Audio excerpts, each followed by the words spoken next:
Hello friends and welcome to my today's lecture, that is the themes in Virginia Woolf's novel To the Lighthouse. I had mentioned in my earlier lecture on the themes that To the Lighthouse is a 1927 novel by Virginia Woolf, and it recalls the childhood emotions and highlights the adult relationships. Among the book's many types, many tropes and themes are those of loss, subjectivity, the nature of art, and the problem of perception. And I had also mentioned the themes that were there, that is, of complexity of experience, complexity of the human relationships, time, the meaning of life, the nature of interior life, art and beauty, gender, etc. And I had also discussed the first theme of time. Today I'll be discussing the remaining themes. Now, in the meaning of life, in the lighthouse, when we see the meaning of life, in the lighthouse, the characters all throughout the play question as to what is the ultimate meaning of life, and give different answers according to their own perspectives and on the circumstances that surround their questioning. For Mrs. Ramsay, life means domestic life and happiness. But for Mr. Bankes and Mr. Tansley, Mr. Bankes and Mr. Tansley owe it to work and professional success. And Mr. Ramsay, he vacillates between these answers, finding ultimate meaning, sometimes in family, sometimes in philosophy. Now, Lily is another character who's a painter, and she thinks life's greatest meaning lies in making art. Now, yet, even as such, each character's thoughts and behavior seem to present a loose argument. For each meaning, no character ever feels personally confident or satisfied with just one answer. Their moments of conviction are always overshadowed by doubt. Thus, we find that in the window, Mrs. Ramsay feels hopeless at the start of dinner when she feels that her marriage, her family, and life are hollow and worthless. Even Mr. Ramsay continuously doubts himself. One moment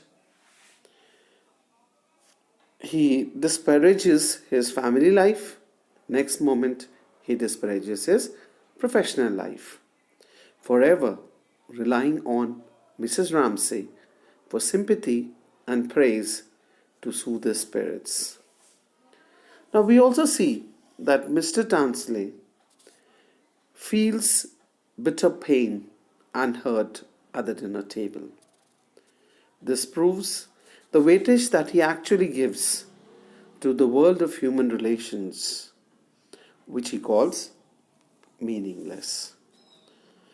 Thus, Lily, the painter, she turns on herself, belittling her life choices and criticizing her painting.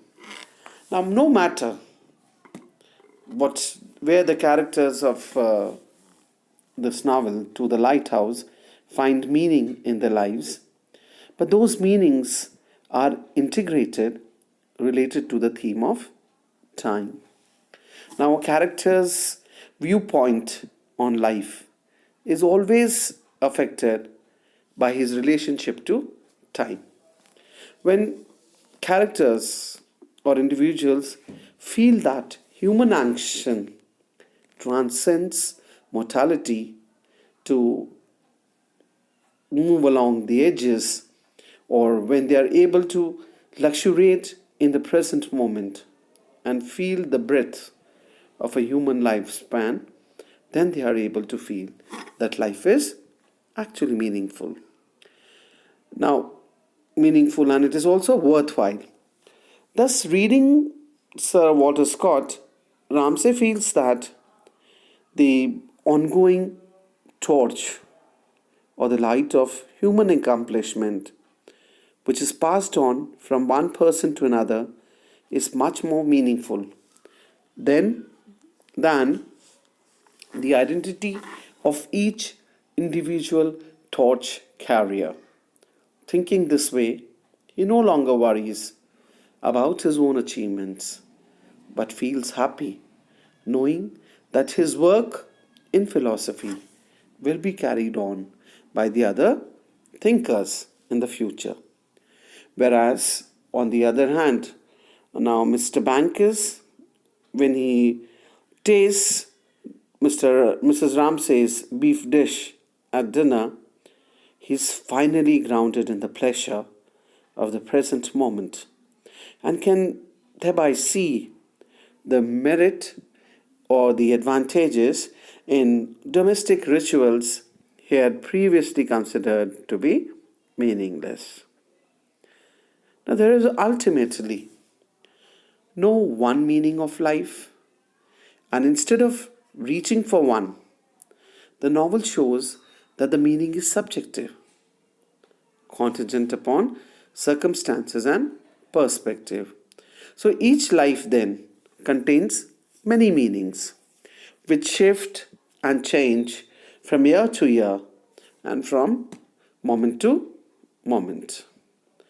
Now, if we say another theme that To the Lighthouse deals with is the nature of interior life. It's written as a stream of consciousness. As we all know, the narrative technique that Virginia Woolf has employed in To the Lighthouse, the stream of consciousness technique. This novel constantly investigates the contours and patterns of human thought through its form and style.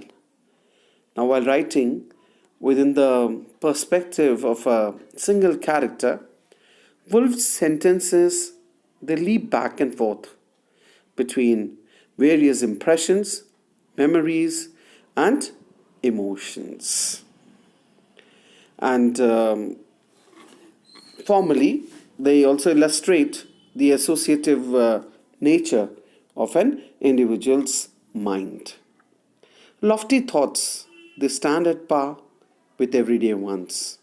And Mrs. Ramsay's mind, it alone leaps between the thoughts on the nature of compassion, the relationship between men and women, the household budgeting, her children's future, the state of a society, and the state of the beef dish that she'll be serving at dinner.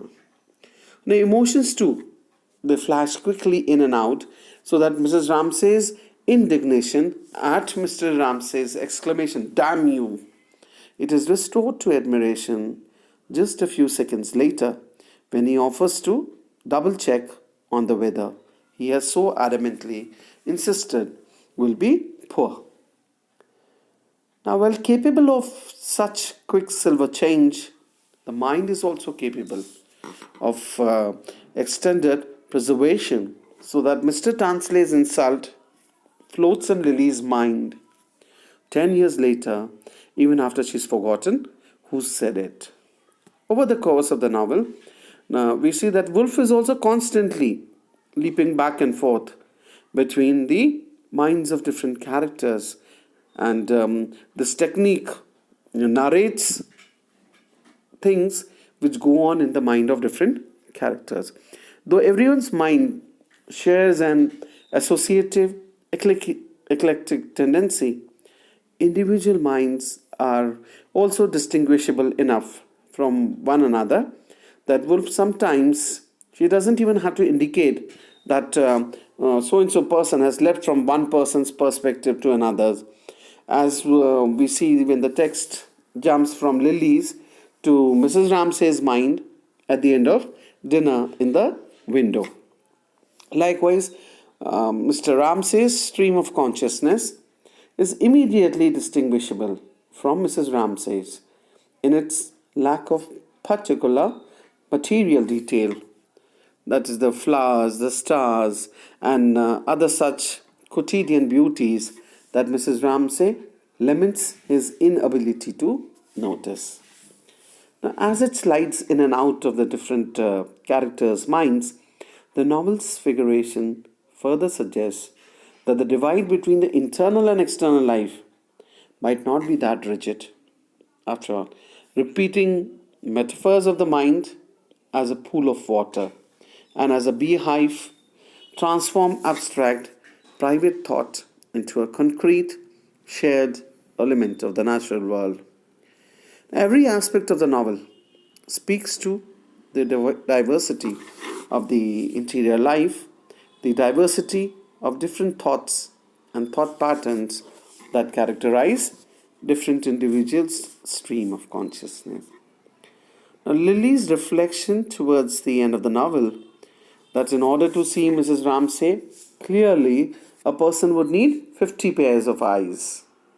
Now, since each of those pairs would have such different insights into her character, that can be read as a description of the novel itself, written though many separate pairs of eyes to achieve the most complete possible vision. That's all for now. I'll be coming up with the remaining themes in my next lecture. Till then, goodbye and thank you, friends.